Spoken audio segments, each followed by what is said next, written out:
Okay, I just want to run through a few quick cutting and trimming options. I think my weapon of choice is going to be a nibbler. Safety equipment first.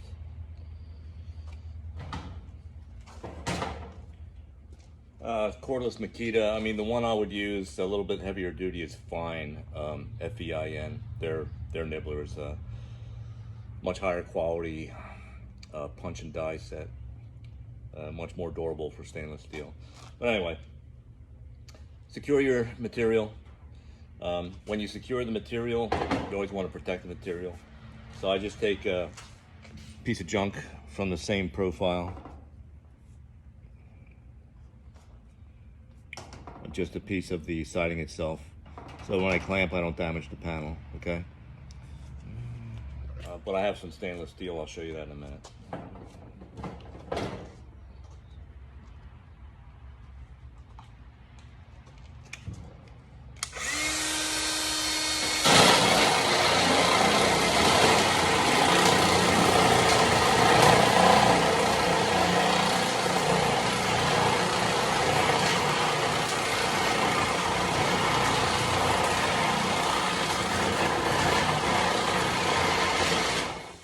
So on the uphill side where this detail is going to be buried, that's good enough. On the downhill side or in a valley where the edge is going to be exposed, it needs to be cleaned up a little bit. A couple of different ways to do that. Again, my choice would be a flap disc, very aggressive and puts a really nice edge on it. Second choice would be a die grinder. This actually has these are Roloc, R-O-L-O-C discs, and you can get them in a ton of different textures. So right now I have something similar to sandpaper. This is a little more like a 3M type abrasive, and just different, more aggressive sandpaper, a more solid kind of a grinding disc. So you get tuned into an abrasive that works with the material and isn't too aggressive.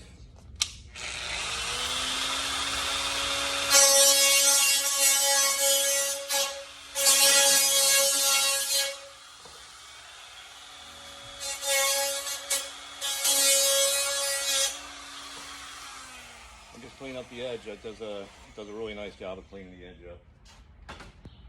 Same thing with the flap disc. Available in several different levels of abrasion. So once we get the material and have a chance to experiment with a little bit, we can tune in an abrasive pad or a flap wheel that works well with the material and isn't too aggressive.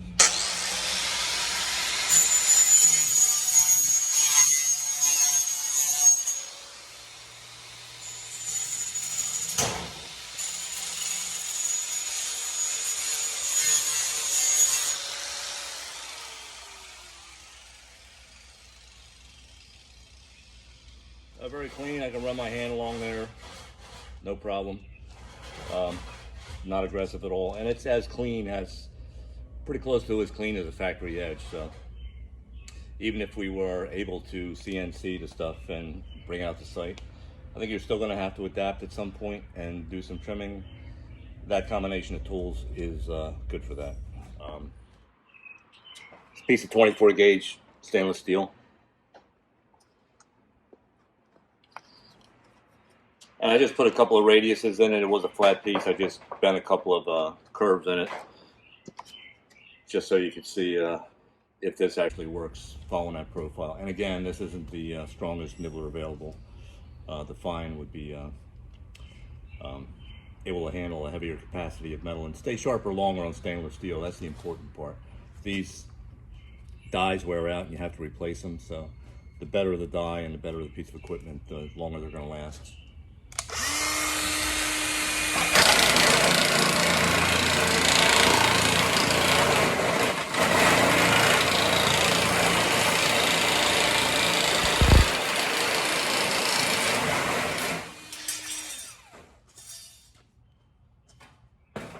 So same thing, you want to clean that edge up. cut it pretty good.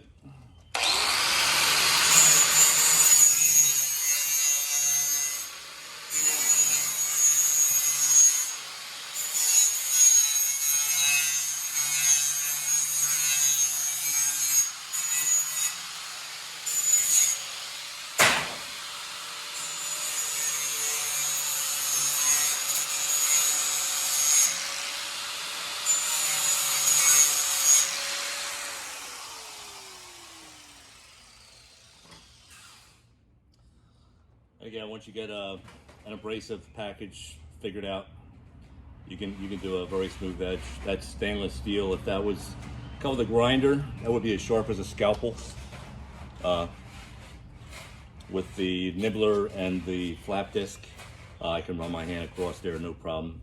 Doesn't cut anything. Okay, so it's a very good option for a clean edge. Anywhere we need a clean edge that's showing.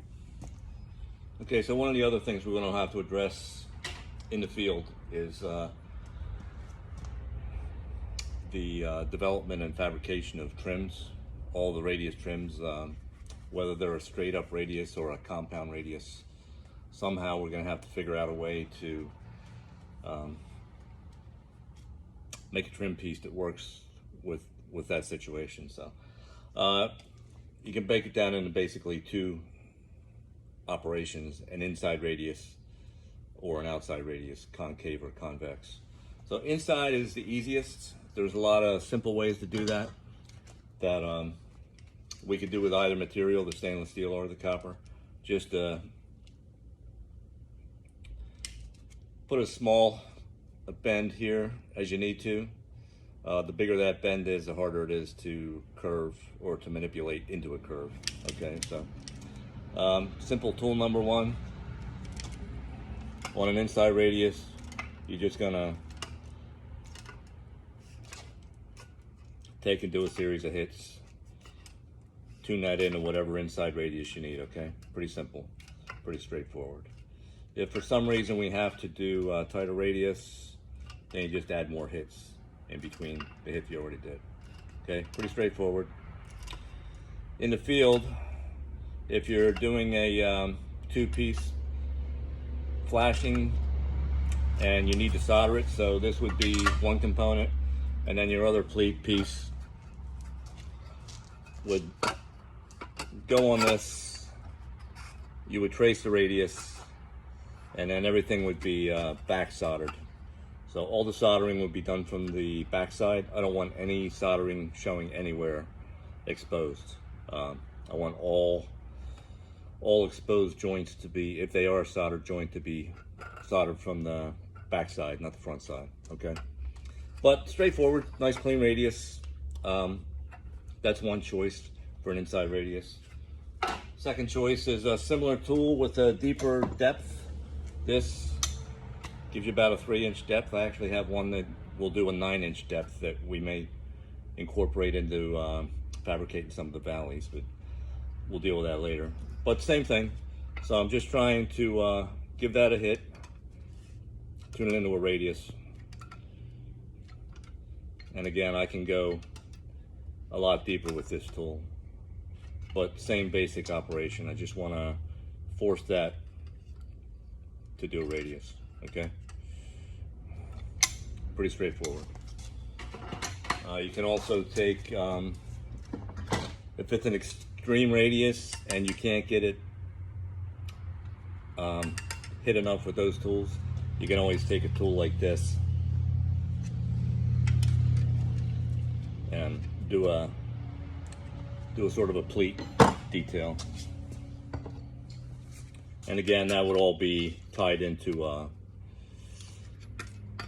you would tune this into a template. Okay, you're not going to do that freehand. You want to make that match up to something. So one last option to do that is a shrinker. So shrinker stretcher, this is a pretty cheap version. We have a version that's available that's got a 6-inch deep throat that's very nice for some of the stuff we'll have to do out there, and way better jaws. These jaws are not the best. So for what we're doing, for demonstration purposes, you'll be able to see that this will shrink.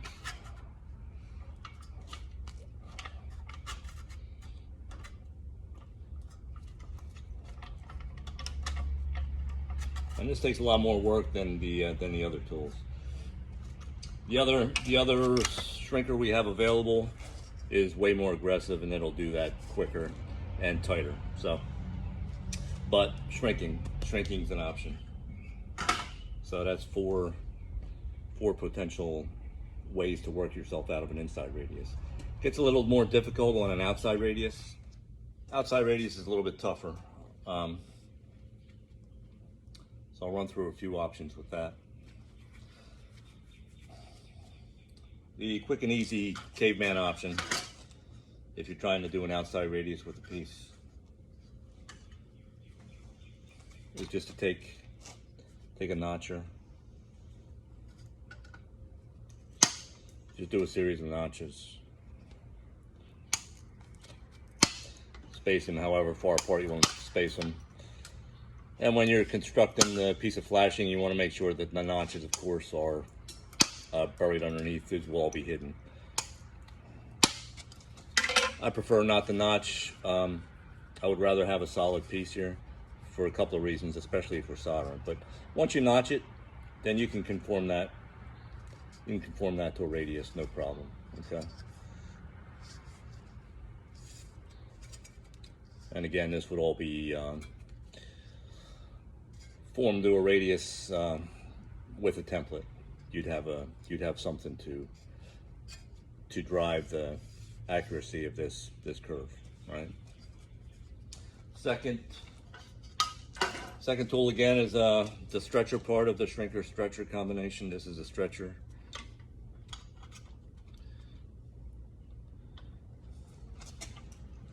Again, this is not the best stretcher in the world.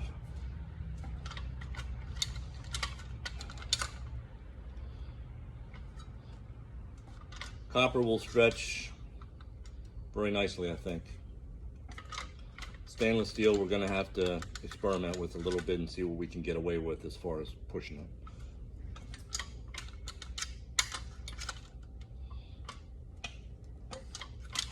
But on the copper, we should be able to stretch all day long, okay? And tune that into whatever we need to tune that into. So if this is an inside rake detail, that gives you a very nice radius to do a two-piece flashing system. Okay. Okay, my last option for an outside radius is the bend boy. This is a German tool, and what it is it's two rollers, upper and a lower roller, and it puts tremendous pressure on the metal and actually stretches it. So this is a Schlebach bend boy. I have the bend boy all set up and ready to go. This is a very touchy tool and requires a pretty high skill set. I mean, this is a great tool, but it takes a little bit of time to get tuned into it. So this actually is stainless steel. I'm gonna try and do a clean outside radius on it. Okay.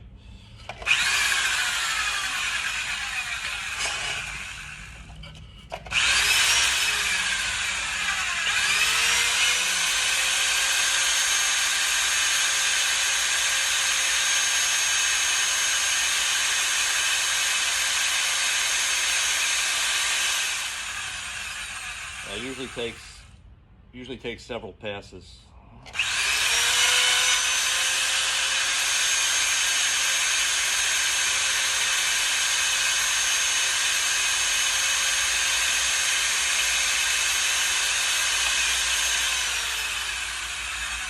And as you make a pass, you increase the pressure of the wheels on the metal to make it curve.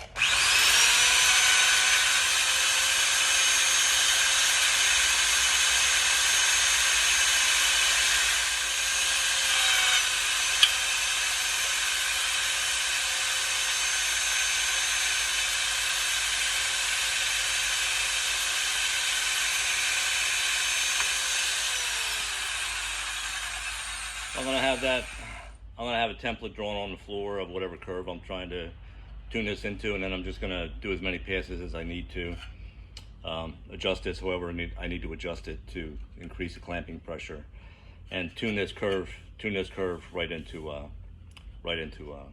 radius. But you can see it does a really nice job. This waviness can be worked out as you tune the tool in. So, but that's about the cleanest radius you can get, and this actually is stainless steel. So, I think a tool like this would be very helpful out there. I want to do a quick demonstration of how well this tool works with copper.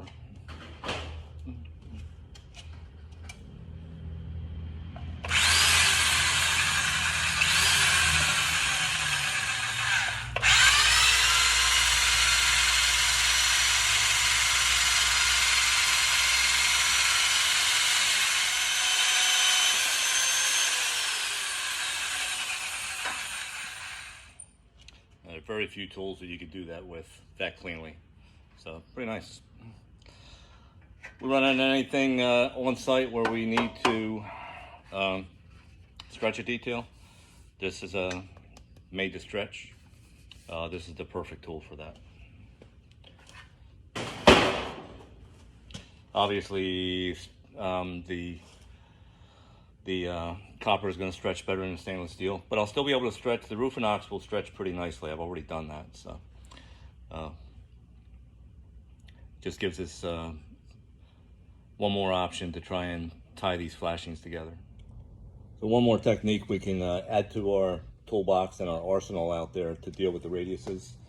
I have several different Wuko tools. This particular Wuko tool is good for a tight radius.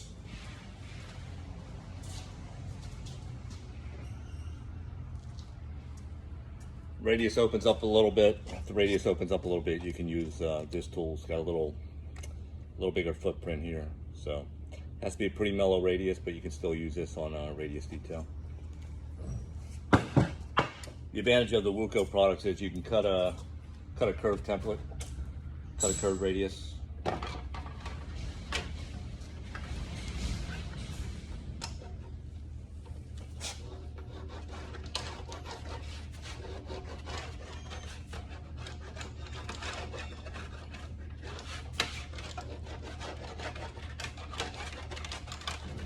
Bend this up 90 degrees, okay?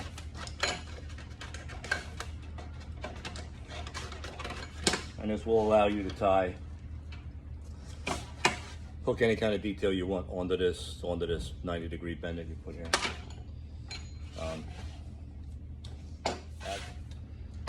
I'll take one of these two tools, which are made to hem it over 90 degrees. I'll show you that in a second. But they're also good for cleaning up a radius where you put a bend on a radius. So this tool will fit in there like that, and then give you a real nice definition on that detail.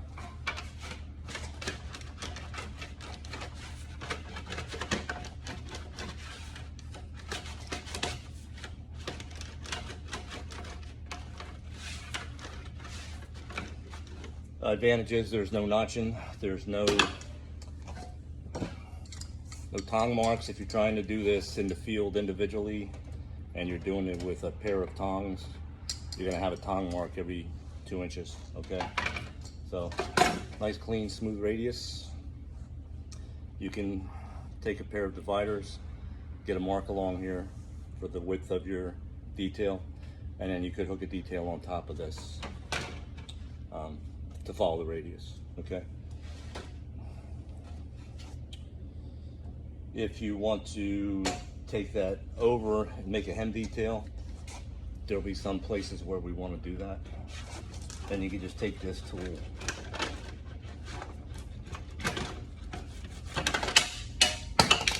and this will take it over into a hem, okay?